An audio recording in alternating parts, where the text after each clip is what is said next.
Ketika Allah menciptakan Adam, Dia mewahyukan kepada bumi, "Sesungguhnya Aku akan menciptakan makhluk dari permukaanmu. Di antara mereka akan ada yang menaatiku dan ada pula yang mendurhakaiku. Barang siapa menaatiku, maka Aku masukkan dia ke dalam surga, dan barang siapa mendurhakaiku, maka akan Aku masukkan dia ke dalam neraka." Kemudian Allah mengutus malaikat Jibril ke bumi untuk mengambil segenggam tanah darinya. Setelah Jibril mendatangi bumi, maka bumi bersumpah kepada Jibril dan berkata, "Aku berlindung kepada keagungan Allah yang telah mengutusmu agar engkau tidak mengambil sesuatu dariku yang akan menjadi bagian neraka." Karena ucapan tersebut, Jibril tidak jadi mengambil apapun dari bumi dan dia kembali kepada Tuhannya seraya berkata, "Wahai Tuhanku, bumi telah berlindung kepadamu dariku. Aku merasa segan mengambil sesuatu darinya." Atas kejadian ini, Allah menyuruh kepada malaikat Mikail untuk datang ke bumi dan mengambil segenggam tanah darinya. Bumi bersumpah kepadanya dan mengatakan seperti yang ia katakan kepada Jibril, maka Mikail meluluskan sumpahnya bumi dan dia tidak mengambil apapun darinya. Selanjutnya, Allah mengutus Israel. Setelah dia turun ke bumi dan menggertaknya dengan serangan, maka bersama Israel ini si bumi berguncang keras. Israel terus mengulurkan tangannya kepadanya. Akhirnya bumi bersumpah kepadanya dan mengatakan seperti yang telah dikatakan kepada dua saudaranya, Jibril dan Mikail. Israel berkata kepada bumi, "Perintah Allah lebih baik daripada sumpahmu." Lalu dia mengambil segenggam tanah dari keempat penjurunya, dari semua permukaannya, yang kuning, yang putih, yang merah, dari tanah datarnya, dari pegunungannya, dari daerah tingginya, dan dari daerah rendahnya. Kemudian segenggam tanah itu dibawa ke hadapan Allah. Allah berfirman kepada Israel, "Mengapa kamu tidak mengabulkannya? Padahal bumi telah bersumpah kepadamu atas namaku?" Maka Israel menjawab, "Wahai Tuhanku, perintahmu lebih wajib ditaati dan ketakutan kepadamu lebih besar." Atas jawaban tersebut, Allah berfirman kepadanya, "Kalau demikian, engkau Aku jadikan sebagai malaikat maut dan pencabut ruh makhluk." Sebelum ini tidak ada malaikat yang bertugas sebagai malaikat pencabut nyawa. Kemudian Allah menyuruh Israel untuk meletakkan segenggam tanah itu di pintu surga. Setelah genggaman itu diletakkan, Allah menyuruh kepada malaikat Ridwan juru kunci surga, untuk mengadonnya dengan air keselamatan. Lalu Allah menyuruh malaikat Jibril untuk membawa genggaman yang putih, yang merupakan jantung bumi.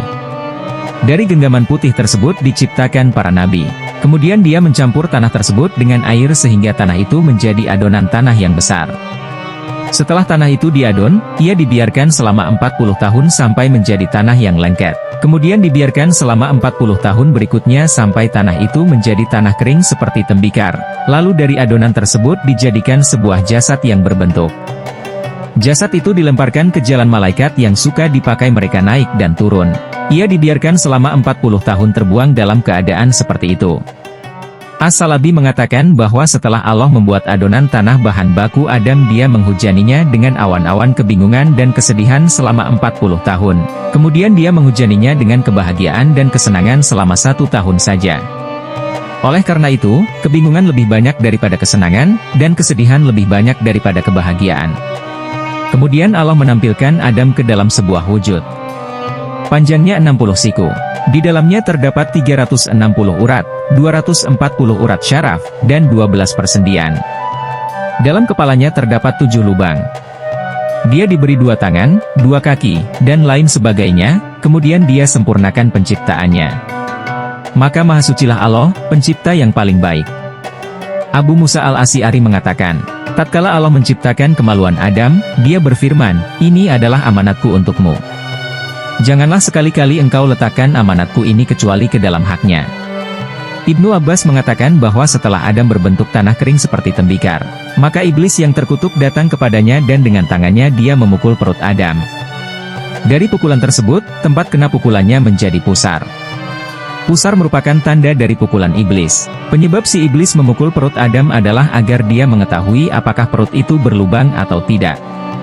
Setelah dia mengetahui perut itu berlubang, maka si iblis masuk ke dalam perut Adam, kemudian dia melihat ke semua anggota badannya, lahir dan batinnya, dan semua uratnya, kecuali hatinya.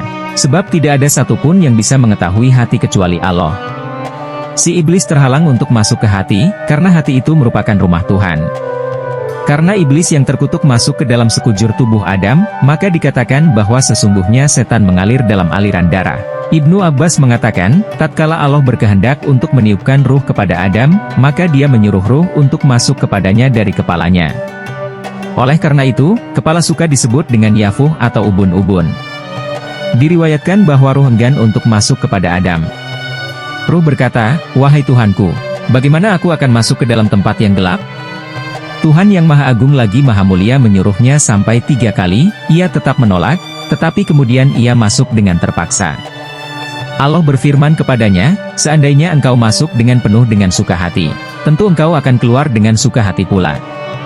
Akan tetapi, telah ada dalam ilmuku sejak dahulu azali, engkau akan masuk dengan terpaksa dan akan keluar dengan terpaksa pula."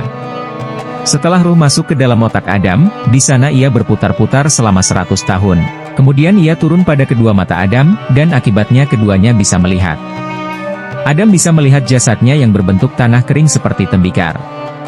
Lalu ruh turun ke 2 lubang hidung Adam, akibatnya dia bisa menghirup udara, lalu dia bernapas dan bersin. Berikutnya ruh turun ke bibir dan lisan Adam, dan Allah memberikan ilham kepadanya untuk memujinya. Adam berkata, "Alhamdulillahirobbil alamin, segala puji bagi Allah, Tuhan semesta alam." Allah menjawab kepadanya, "Yarhamuka Robbuka ya Adam, semoga Tuhanmu mencurahkan rahmat kepadamu wahai Adam. Doa ini untukmu dan juga untuk keturunanmu."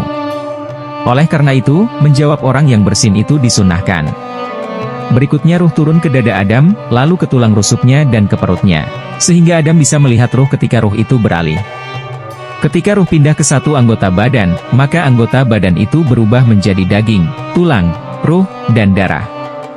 Setelah ruh sampai ke tumit Adam, dia tergesa-gesa untuk berdiri, tetapi dia tidak kuat melakukannya.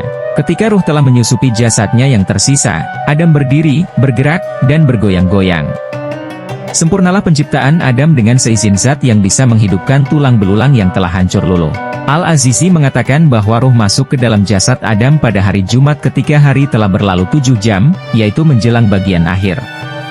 Kemudian Allah mengenakan kepadanya pakaian sutra hijau surga, mengenakan mahkota yang terbuat dari emas yang bertatahkan permata dan memiliki 4 unsur. Dalam setiap unsurnya terdapat mutiara besar yang kilauan cahayanya bisa mengalahkan cahaya matahari. Cincinnya adalah cincin kemuliaan, sabuknya adalah sabuk keridaan. Kainnya adalah kain yang terbuat dari sutra hijau. Di keningnya tampak cahaya yang mengilau seperti sinar matahari, yaitu cahaya Muhammad. Kemudian Allah menyuruh kepada para malaikat untuk mengangkat Adam di atas pundak-pundak mereka dan membawanya berkeliling di 7 lapis langit. Para malaikat memikulnya dan membawanya berkeliling selama 100 tahun sampai dia melihat keajaiban-keajaiban yang terdapat di sana.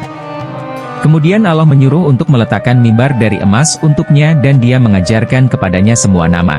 Kemudian Adam naik ke mimbar tersebut dan di tangannya ada tongkat yang terbuat dari cahaya. Hari itu adalah hari Jumat menjelang matahari terbenam.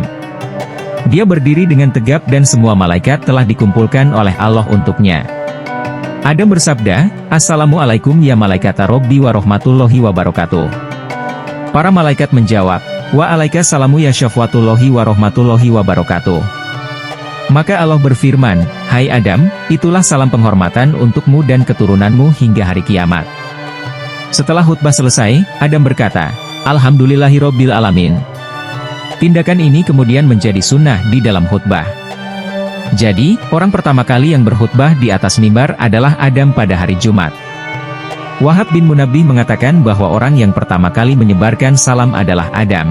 Dalam sebuah hadis diriwayatkan bahwa tidaklah suatu kaum menyebarkan salam kecuali kaum itu bakal selamat dari azab dan siksa. Lalu Allah memerintahkan para malaikat untuk bersujud kepada Adam. Malaikat yang pertama sujud adalah Jibril, lalu Mikail, Israfil, Israil, dan berikutnya malaikat Muqarrabin. Selanjutnya Allah menyuruh iblis untuk bersujud kepada Adam, ternyata si iblis menolak dan enggan bersujud. Allah bertanya kepadanya, "Apa yang menghalangimu untuk bersujud kepada yang telah aku ciptakan dengan kedua tanganku?" Si iblis menjawab, "Aku lebih baik daripada dia karena engkau telah menciptakanku dari api, sementara dia engkau ciptakan dari tanah. Aku adalah yang telah beribadah kepadamu sekian lamanya sebelum engkau menciptakan dia." Allah berfirman, "Aku telah mengetahui dalam ilmuku yang terdahulu bahwasanya engkau bakal membangkang. Ibadahmu tidak akan ada manfaatnya untukmu. Keluarlah dari surga sebagai yang terhina lagi terusir. Benar-benar aku akan mengisi neraka jahanam denganmu dan orang-orang yang mengikutimu.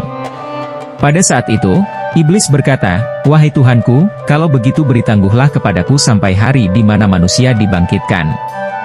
Allah berfirman, sesungguhnya engkau termasuk orang-orang yang diberi tangguh. Ketika itu bentuk iblis berubah, dia menjadi setan yang terkutuk. Sebelumnya dia bernama Azazil dan merupakan salah satu di antara malaikat yang terpandang. Tidak ada satu tempat pun di langit maupun di bumi kecuali di tempat itu dia telah rukuk dan telah sujud. Akan tetapi, karena kedurhakaannya, ibadahnya tidak berguna baginya dan dia diberi nama iblis.